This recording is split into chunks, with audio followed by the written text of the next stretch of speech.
Dito itatayo itong ating JP Rizal Hospital 5-story building. Ano po? So yan. At excited po ako ngayong araw na ito. Kung natatandaan niyo po, nung kampanyahan, ito yung pinakita kong kwento sa JP Rizal. Di ba, Vice?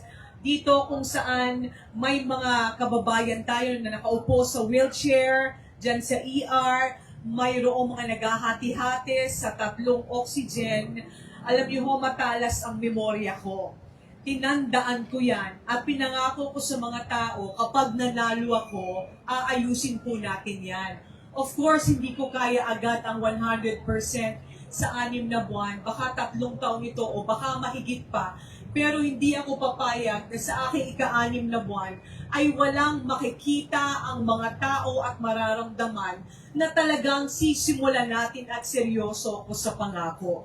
Kaya naman, Engineer Hill, ang ating provincial engineer, maraming salamat dahil tinupad mo ang aking kahilingan na ngayong January 5, sisimulan na natin ang paggagawa nitong 5-story building. Ano po? Unang-una, gaya po na sinabi ni Doc Eric kanina, yung baba basement. Kasi importante, nandoon lahat yung mga kagamitan nila Doc o ang first floor ay ER. No? Kasi dyan tayo may problema sa ER. Ang laki-laki po ng bayan ng Calamba, ang daming pasyente, pero hindi lang mga taga-Calamba ang napunta dito. Marami, ang halos buong Laguna, kaya dapat pagtulong-tulungan po natin. Ang first floor ER, ang second floor ward, ang third floor ward pa din, ang fourth floor, yun po talaga yung ang gusto ko, dapat. Kasi nakita ko dito, naglalatag ng banig at mga karton yung mga nagbabantay ng pasyente. Kawaawa naman ng aking mga kababayan kung ganon. Kaya sabi ko po, dapat may dormitory na sila para disente naman.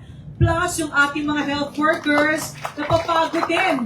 Ano ba naman admin yung makaidlip sila kahit 30 minutes o 1 oras pagpagod para makabalik ulit ng maayos sa trabaho. No po? So yan po ang gagawin natin. Ang tanong ko kay engineer at sa gagawa nito, in 4 months time ba, pwede na namin magamit yung ER? Ang sagot, pwede daw po. Kaya lalo na akong masaya ngayon 2026 dahil in 4 months time, pwede na. But we want to make sure na safe yun. Tapos yung building ay sumunod sa building code na kinakailangan kahit lumindol ay walang mangyayaring masama.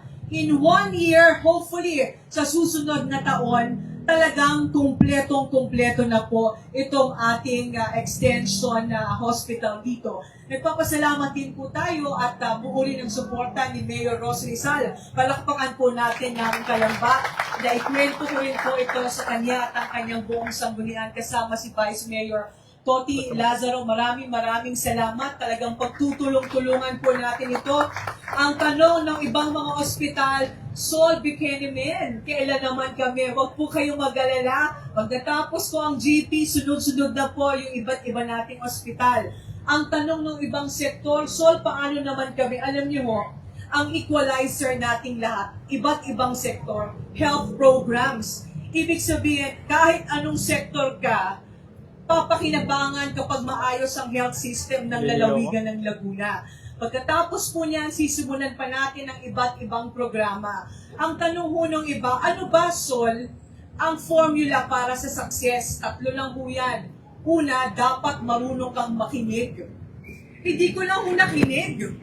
Nakita ko mismo sa mata ko ang problema ng taong bayan.